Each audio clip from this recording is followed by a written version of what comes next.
रोहित पवारांनी ट्विट केलेलं आहे, शेतकरी मरतोय आणि कृषी मंत्री रमी खेळतोय. काय आनंद आहे.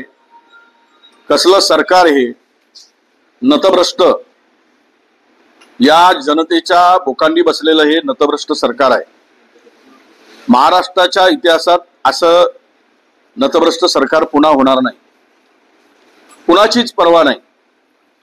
आज दररोज 8 ते 10 शेतकरी आत्महत्या करतायत. कर्जाच्या बोजाखाली शेतकरी दबला आहे. पीक विम्याचे ट्रिगरचे बदललेत. पूर्वी 1/3 केंद्र सरकार, 1/3 शेतकरी आणि 1/3 हे राज्य सरकार भरत होतं. आता पूर्णतः पीक विमा हा शेतकऱ्याला भरायला लावला. म्हणजे मतं घेतपर्यंत 1 रुपयात विमा आणि मतं घेऊन झाल्यानंतर तुमचं तुम्ही बघा, मरा की वाचा. म्हणजे ही जी भूमिका शेतकऱ्याप्रती अनास्था या सरकारची आहे, तेच कृषी मंत्र्याच्या सभागृहामध्ये रमी खेळताना दिसत आहे. म्हणजे यांना काही कामच उरलं नाही. मला वाटतं की भाजपवाल्यांनी यांना रिकाम केवळ नावालाच मंत्री करून ठेवला आहे, किंवा हे यांना कुठला अधिकारच नाही असं असावं. आणि अधिकार असेल तर मग यांना करायची काही इच्छा नसेल. हा कुठे नेऊन ठेवलाय महाराष्ट्र माझा.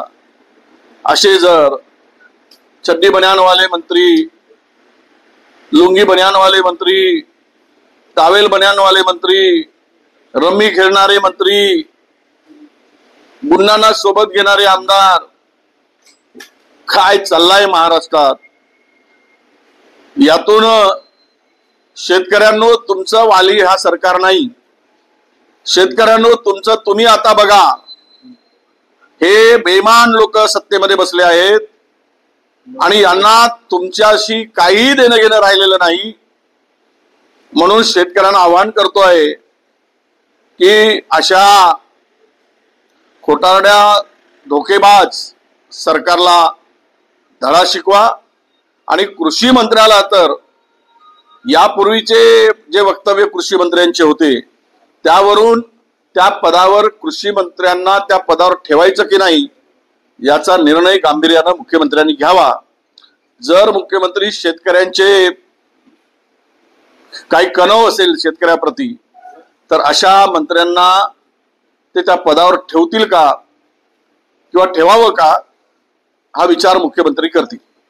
उद्धव ठाकरे यांनी परत एकदा राज ठाकरेंशी सोबत राहण्याचे संकेत दिलेले आहे. त्यामुळे महापालिका निवडणुकीच्या पासून काँग्रेसची काय भूमिका राहील सध्या?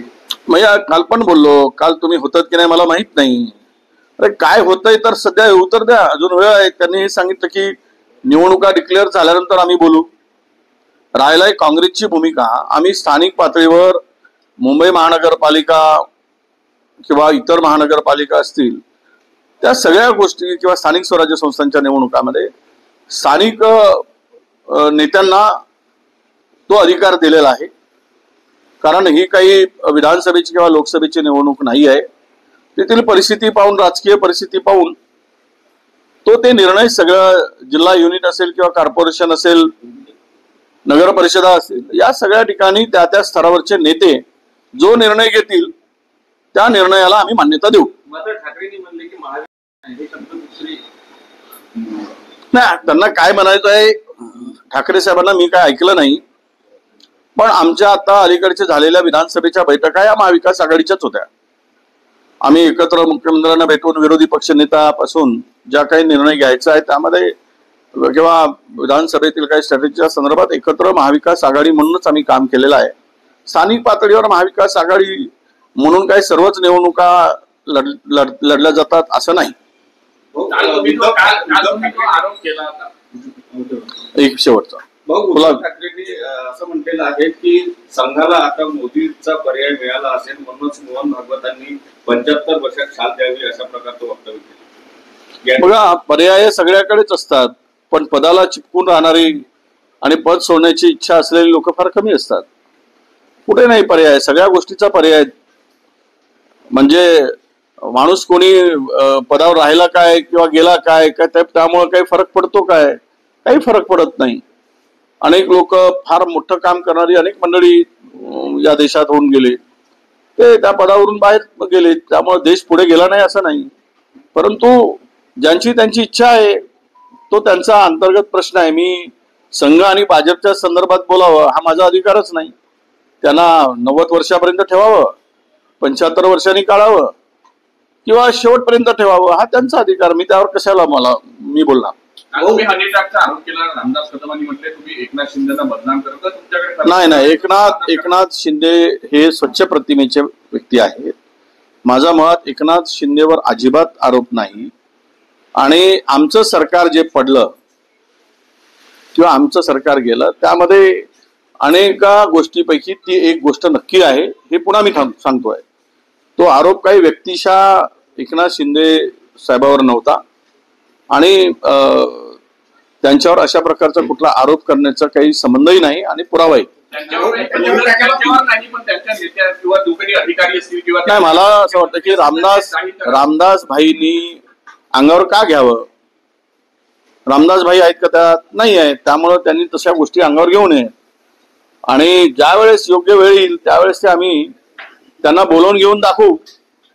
आता ओपन करून सगळं झाकलं जाईल, त्यामुळे योग्य वेळी ओपन केलं तर त्याचा उपयोग होईल. यात आपण दाखवू असं म्हणाले, काल पण बोललो ते सिटी लागली तर तिकीट घेण्याकरता लाईन लागेल. नेमका हा चित्रपट कधी रिलीज होणार? हा चित्रपट नाही आहे, ही आपण त्याला वेब सिरीज म्हणू. आपण टप्प्याटप्प्याने करू, कारण सगळंच काही एका पिक्चर मध्ये दाखवता येत नाही. त्यामुळे पार्ट करू आणि दाखवू.